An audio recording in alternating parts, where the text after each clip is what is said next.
Uğur salam. Salam mənim. Bugün biz nə seçmişik səndən? Bugün biz Ölçmələr, sahə, həcm. İndi burada mənə düzbucaqlı, üstbucaq haqqında birinci danışa bilərsən.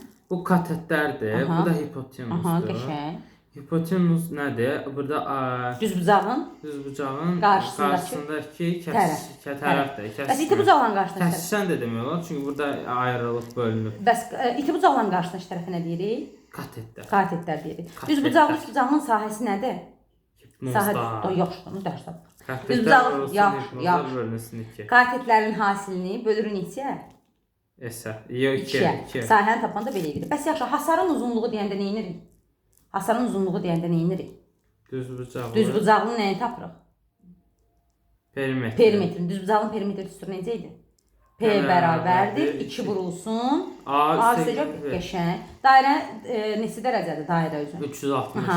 Yaxşı, Uğur. Mənim bir də ki bu alfa ilə betadır. Betadır, bəli, alfa ilə betadır, düzdür. Sonra çevrə öz daxili oblasti ilə içi ilə bir yerdə nə adlanır? Dairə adlanır. Dairə ilə çevrəni necə fərqləndirirsən? Dairənin içi dolu olur, çevrənin içi boş olur. Qəşəng, əla. Amma məsələn bunların burası çevrədir, bir hissəsi dairə. Bəs sektor nədir? Sektor necə başa düşürsən? İki nəyin arası? İki radius. Radiusun arasında qalan nədir? Qalan Hissədir. Sonra bəs segment nədir? Vətərin hüdudlandığı hissədir. Dairənin sahə düsturu